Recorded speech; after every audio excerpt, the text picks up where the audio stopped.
Hello, everybody. Welcome to the Money League. Guys, look at what I found from my closet clean out today. It's the Man United jersey from 2011. Holy shit, I had to wear it. Sorry. Nice. It's a nice Hey, look throwback. good, play good, right? Yeah. Well, but look at this. It's all like frazzled all the way. And you So watched it too many times. I think so. Is that Well, one from India? No, this one I got it in Kenya. Nice. So yeah. Sweet. Guys, Champions League today. We have to start with Chelsea's owner. Dude, he need to shut his trap. He comes out yesterday and be like, we're going to beat Real Madrid 3-0.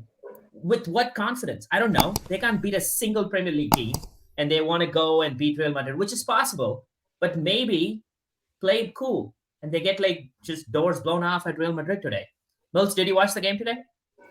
Yeah, I did. And I have no idea where all of this unwanted confidence came from because they are still 11th on the table. And not just that, they looked dangerous early, and which was good. I mean, they were getting the ball to the forwards.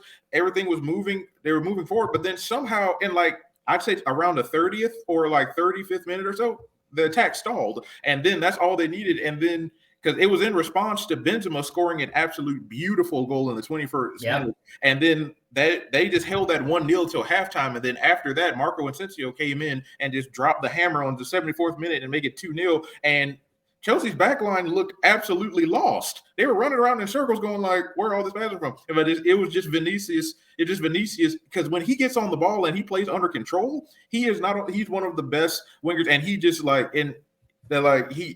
he just dances he glides on the field and looks beautiful, man. And they didn't know what to do with him. And he was just setting them up, and he looked nice. Nice. Well, that's Champions League. Well, they have a second leg, so maybe Chelsea might win 3-0 next week and beat Real Madrid 3-2. The mighty Man City destroyed Bayern. That is true. Did you guys notice Haaland beat Bayern Munich first time in 8 tries? The last 7. Dortmund? Yep, which Dortmund never beaten Bayern Munich, so this is the first time. He never did when he was at Dortmund. Never. Yep. I'm surprised. I know we're EPL show, but I am surprised Napoli lost. I was surprised too. But again, it's like a 1-0. Again, AC Milan defensive team. They always do that. Just 2 straight wins for Milan over Napoli. I know, 4-0 in the league and 1-0 today. So, but again, 1-0 lead is nothing, especially with the away goal making no difference lately. So I don't know. Milan derby, the semis maybe. Well, maybe. Milan's back. Yes. By the way, talking about Champions League and Europa League and things. So technically, there's a chance 9 Premier League teams can play in Europe next season. So I'll tell you. So it's like the top 4, and then number 5th, 5 and 6. Yeah, 5th, and 5 and 6 go to Europa League, and the 7th spot goes to the Europa League, the other one, the 3rd league. Joke League. Yeah, the Joke League. There you go. But if Chelsea and West Ham win their if Chelsea wins the Champions League and West Ham wins the Europa 2nd division league, there'll be 9 teams from Premier League going into Europe next season. Wow. Europa Conference League. That's what it's called. Europa Conference League. Yeah, there you go. Europa Conference. We're giving no respect. But you know what? Didn't Roma win that last year with? Yep, with Roma. Oh yeah, Mourinho was all crying as if he's won a World Cup. But yeah, so there is a possibility. Look, that's amazing, dude. 9 Premier League teams. Oh, that's crazy. There's only going to be 7 or 8. Probably 7. Not Chelsea. Yeah, No, I don't think Chelsea makes it. Yeah, well, plus West Ham, I don't think they're going to make it either. They're nowhere near qualification. They're playing against what? Ludogorets? Who are they playing against? They're playing against the Vancouver Whitecaps? That's disrespect. You know what? I think there's some small countries with some pretty good clubs who probably play in these competitions. Probably. But I mean, West Ham is not going to finish in the top 8 to even consider for next year. So the only chance for them to qualify for Europe is win the Conference League. And currently they're sitting at 14. So there's a possibility they can get relegated. So yeah. Guys, talking about the same color uniform, Aston Villa, and I think Mills cut a promo last week about Aston Villa. They're no joke. They came in, they're 6 points behind Tottenham right now. Again, they 8 more games left. What are your thoughts on Aston Villa? Yeah, they're honestly doing great, right? Everything has gone well for them lately.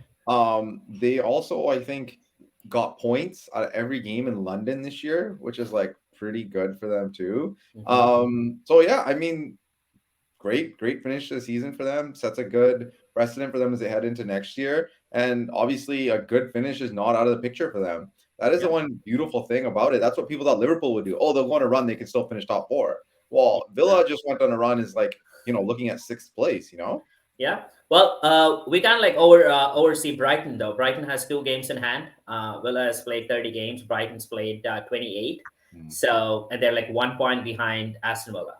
So I don't know. I think it's going to be a pretty cool finish for both top 10 and the relegation. And the teams which are going to be in like a dead zone is Chelsea, West Ham, Liverpool. Maybe I don't know.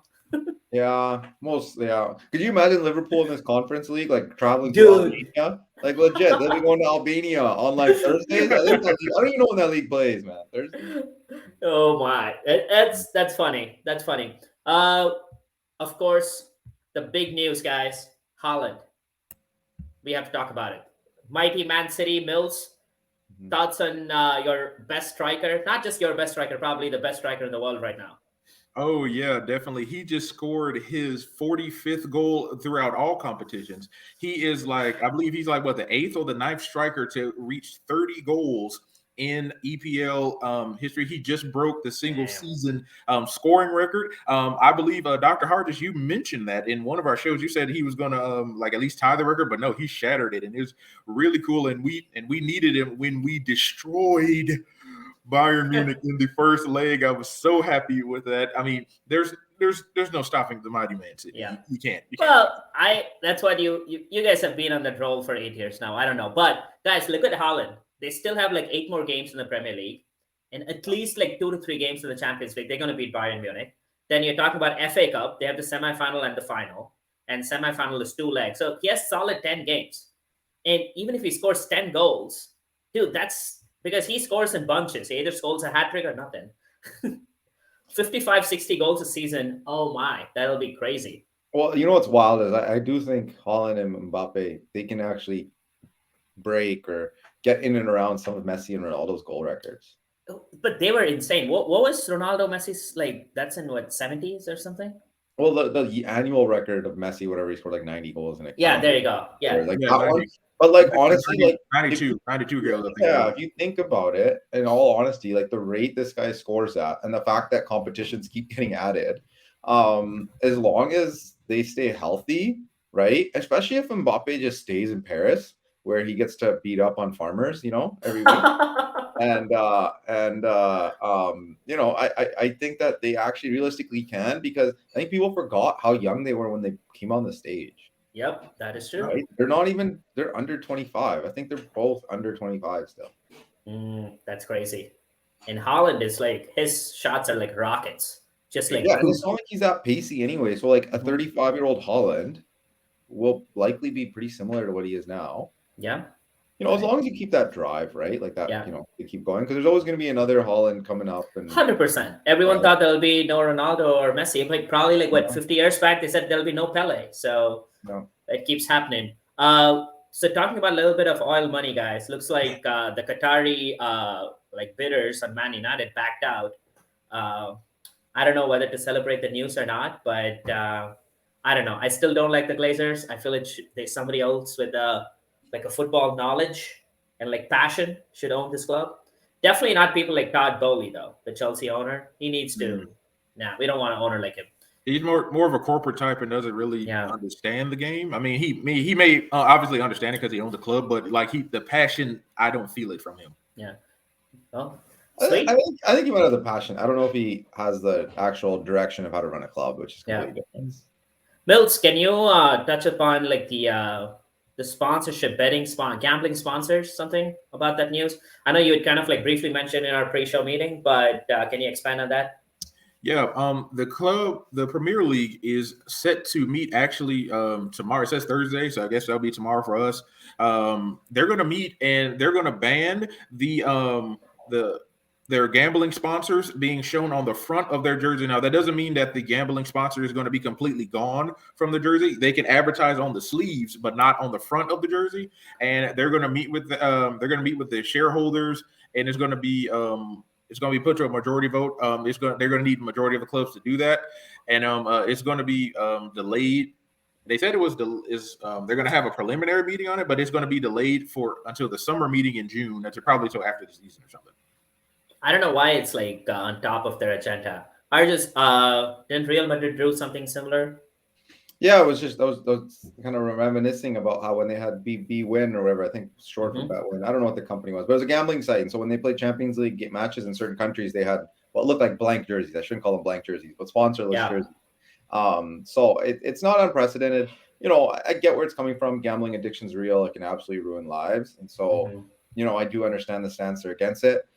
On the flip side, you know, there's beer ads, there's lots of other things. It's like, where do you decide to draw the line? They serve beer at the matches. Alcohol also ruins lives. So, you know, I mean, you might as well just be fully honest about it, right? If you're going to partner with gambling companies, go for it. They sponsor on the ads, put them on the jerseys, put it wherever you want. We've seen it explode in North America, right? Went from the point where it was illegal to now it's everywhere. And pretty much, I don't know, I feel like I'm in Canada, but you should see the changing of our highlight shows. There's just bet odds everywhere. That's all they touch on. Odds. FanDuel. Like, it's just everywhere. So, you know, it ultimately ends up being more money for the business of the game. But in theory, it should benefit the players. It should benefit the fans if they offset certain costs and don't jack up tickets. You know, maybe there's a trickle-down effect, especially in soccer, right? If your kid's on the U12 Burnley team and some gambling company gives them lots of money, you know, it probably helps your kid, right? It's not like that in North America, but it could help them in the UK. Yeah, but betting in UK has been there for a long time. Like, I remember, like, as like in middle school and like even like, I don't know, like Bet365 was like the biggest thing. So I think gambling, it's still the biggest thing. But like, it's been there for so long. I don't know why like they're kind of like pulling back. Like, talking about North America, NFL is going to have betting at stadiums now, like in states which are legal. So I don't know. It's a unique cycle. So let's see where this goes.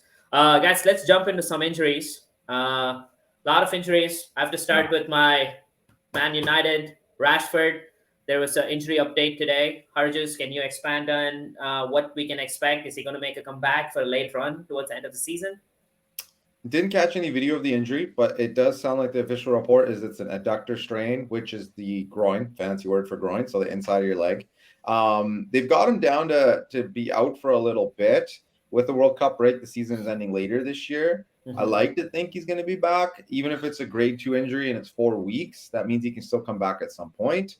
But, you know, again, not really a full diagnosis and a full timeline. Obviously, if it's grade 1, he's going to be back for sure. So I think the odds are in his favor that he's going to come back, just with the season being a bit prolonged.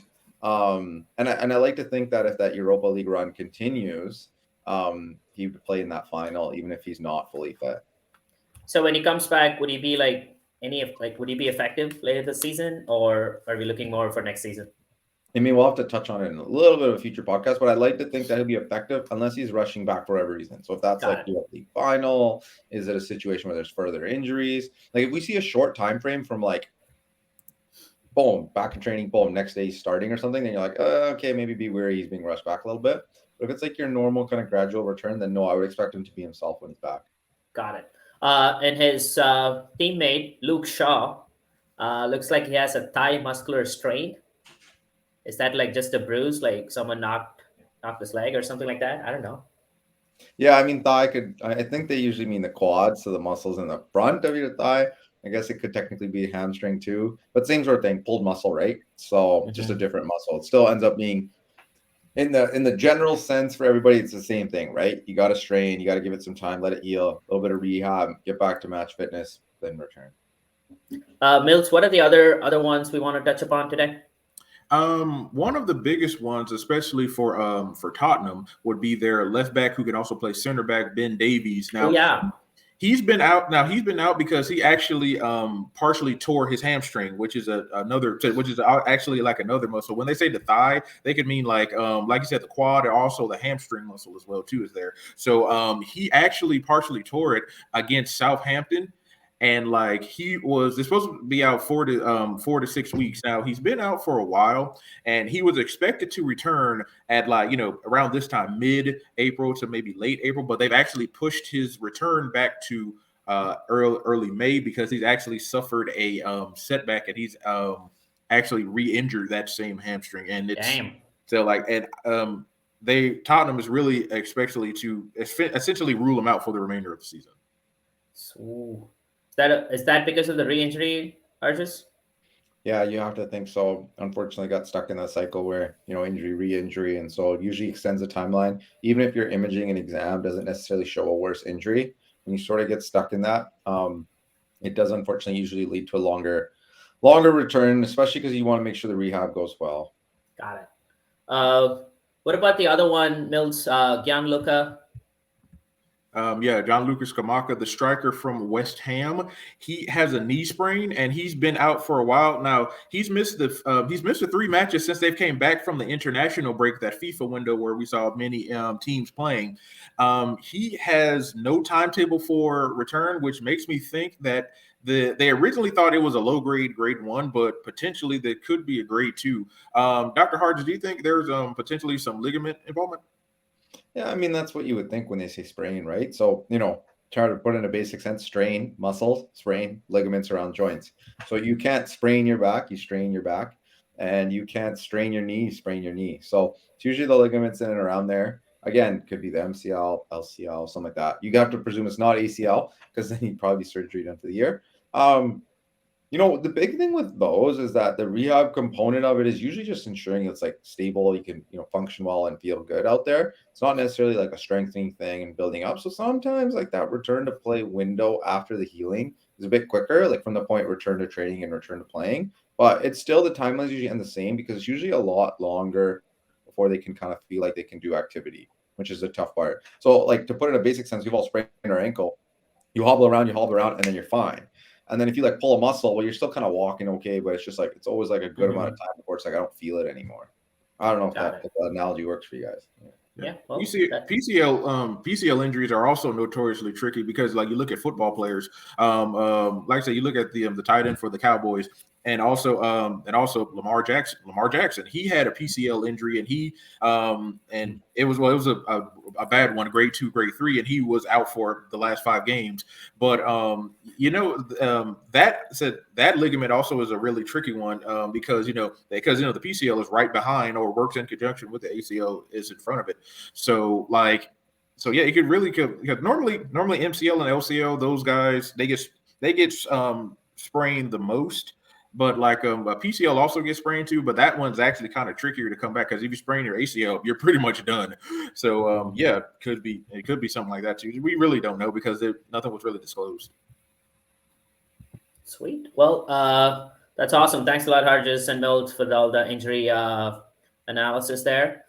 Some important matches this weekend. But in my opinion, I think the biggest match is Newcastle and Aston Villa. And I'm pulling for Aston Villa so badly. I want Newcastle to lose this match.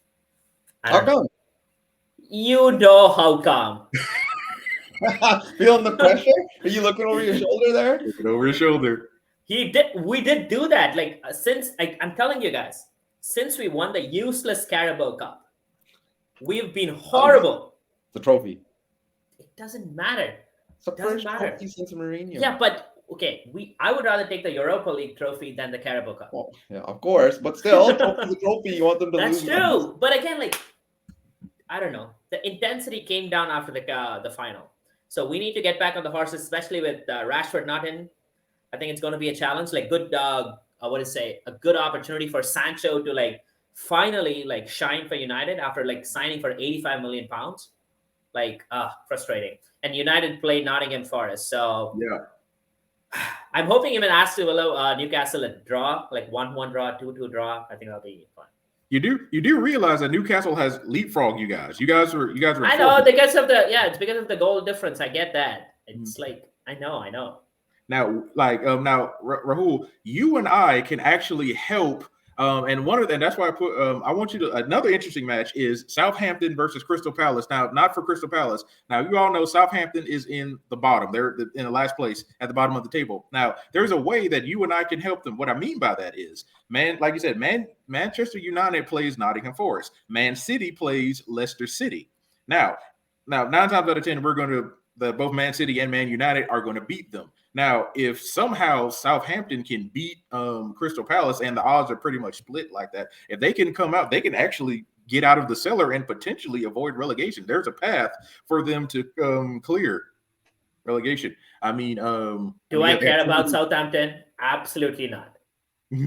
I mean, they got 23 points. They win, they go to 26. Yeah. Leapfrog Leicester City, but Nottingham has 27 for it. But then they would have to win their next 2 matches for that to get out the cellar. That's true. And Arsenal play Bournemouth, I guess. Yeah, no, Arsenal play West Ham this week. So again, they are in cruise mode. Harges, you should have bet at least like $100 on that one. You would have won at least 300 back. You missed the opportunity, dude. I missed the. You know what? I make all these proclamations, and I don't. I said Argentina win the World Cup. No cash for that.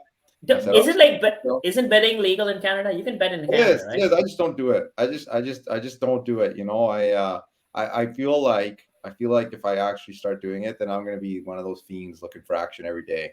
Like, you know, I'm gonna be like betting on the CFL, like.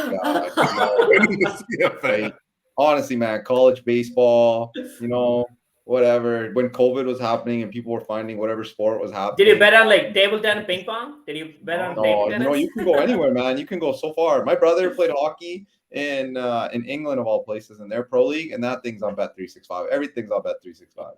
Yeah. While we're on the CFL, who do you pick to win the Grey Cup? Who's winning the Grey Cup this year? Okay. I got no idea. I got no idea, Millsy. I got no clue. I mean, I'm from BC, so let's just say BC Lions. Oh, yeah. BC Lions. Sweet. Well, thanks a lot, guys. Have a wonderful weekend, and hopefully United has some good news. That's all I care about. And Man City is still mighty. Let's hope for the best. Sweet. Have a wonderful weekend, guys. See you.